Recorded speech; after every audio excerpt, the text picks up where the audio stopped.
All right, ladies and gentlemen, I've talked about everything that Raw has to offer. There will be another video separate to this, but this is the final thing I'm going to talk about when it comes to just Raw, Monday Night Raw. I got to address the elephant in the room. I got to address the 500-pound, 5,000-pound, whatever the saying is, gorilla in the room. Jey Uso lost his WWE World Heavyweight Championship to Gunther last night on Monday Night Raw after a hell of a match. Which was really back and forth. He really thought Jey was going to pull it off at times, and he came up short. He held the title for 51 days. 51 days, which is a little bit better by a couple of weeks compared to his WWE Intercontinental Championship reign that happened at the end of 2024 before it was ended by Braun Breaker. Everybody's asking the million-dollar question, and obviously, if you had 10 people in the room and you asked them, you get 5 of the same answer and 5 different answers. Everybody's split down the middle with this. Personally, I think it was the wrong move. You know damn well I'm a big Jey Uso fan. I'm a big supporter of Jey Uso. He was criticized coming into this reign as somebody who couldn't put on a good match, somebody who does the same 3 moves over and over again, somebody who can't cut a promo, somebody who's nothing more than a tag team guy. And I fundamentally disagree with most of those things. I really do.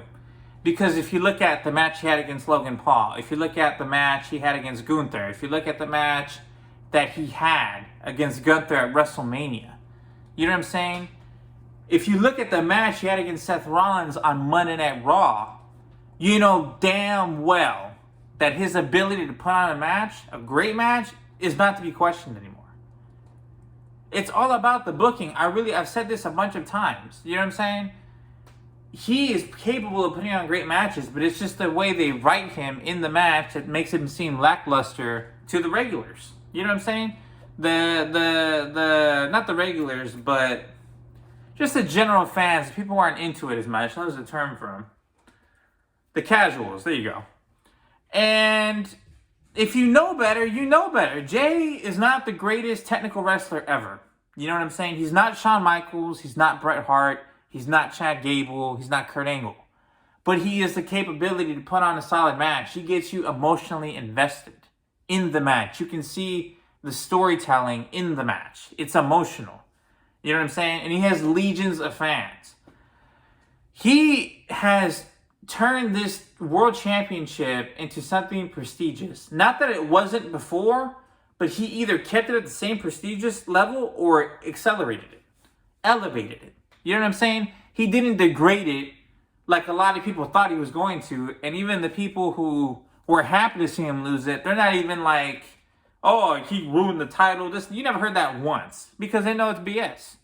But of course, we got to talk about Gunther winning. I don't think it's a good decision because we've seen Gunther fight everybody from Damian Priest to Sami Zayn to, you know, the only person that's interesting for him to face is Seth Rollins. But that's not going to make any sense because Seth is going to be the one to cash in the Money in the Bank briefcase, period. But I just don't see Gunther mixing it up with anybody that's new or interesting. He fought Randy Orton already. Kevin Owens is injured.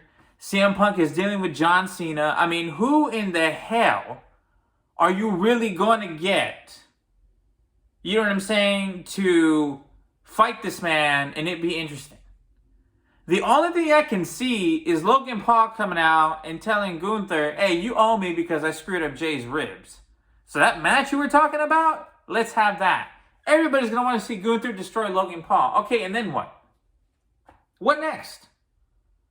You know what I'm saying? If few people can come up with 5 superstars, because I'm drawing a blank right now, and I'm a little like tired or whatnot, but I swear to God, we've seen Sami Zayn versus Gunther already, and they're kind of building Sami up to do this. Karrion Kross would be interesting, but again, heel against heel doesn't really work. And what Karrion Kross's, you know, sermons have been, they're all pro Gunther. That's the kind of guy he wants at the top. You know what I'm saying? Logan Paul's the guy he wants at the bottom. I don't see Gunther doing anything really interesting with this title. I don't see him getting to any interesting feuds. Jey, because he's so new as a singles competitor, would have been really interesting. Jey against Sammy would have been the freaking bomb for the title. You know what I'm saying? That would have been gold. Because it's two friends and they're going after each other and they got to do what they got to do. You know what I'm saying? And that would have been a hell of a story. A hell of a story.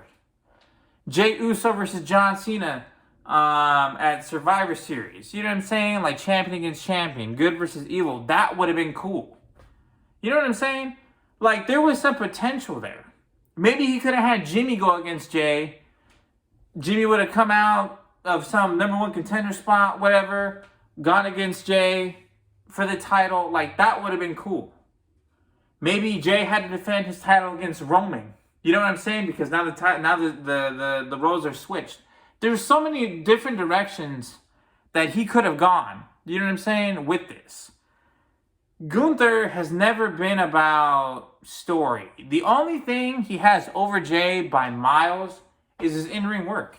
But his promo ain't all that. Yes, he has some good insults and whatnot, but he's as good as on the mic as Drew McIntyre is. You think he's cool, he's entertaining, but then you get lost after a while. But my main criticism of Gunther is, and it's not even his fault, I just don't see how he's going to bring any interest as far as storytelling goes and feuds go when we've already seen him be champ. Not only as the Intercontinental Champion, but as a World Champion. I don't see it. So that's why I don't think it was a great call. I see way more storylines for Jey with the title than I do with Gunther. That's why I think it was a bad call. But of course, Triple H doing what he's been doing, which in my opinion is just screwing up for the most part. And I usually wait because I want to see what's going to happen. But everybody knew Jey. Everybody was for certain that Jey was not going to hold this title for long. I was hoping that Jey was going to defy the odds, at least have the title for 100 days, 150 days. But we only got to 51. Why?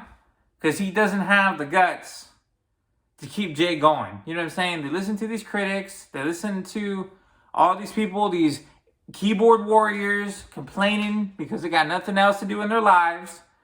And he caves in. And now we're here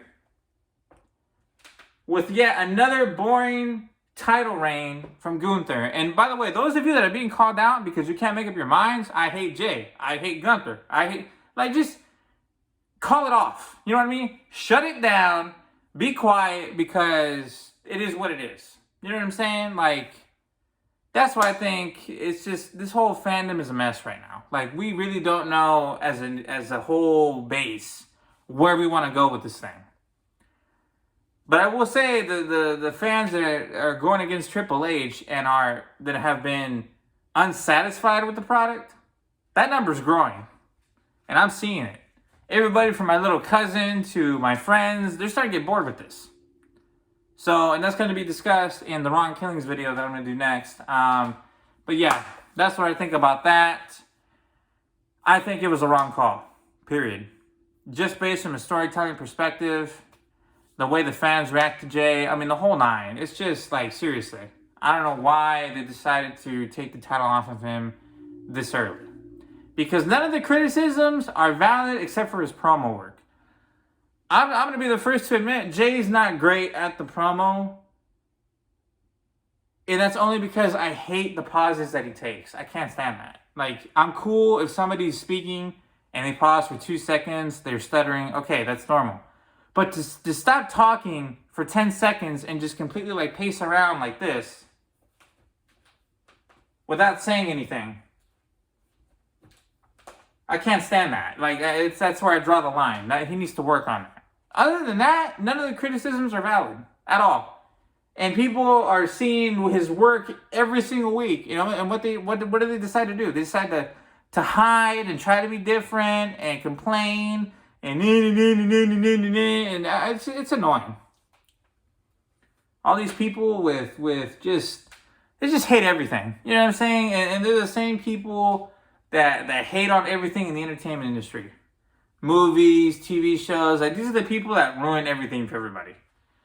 But whatever, that's not my problem. But yeah, that's what I think about this whole situation. Let me know what you guys think in the comments. And I'll see you guys in the next video. Ron Killings, here we come.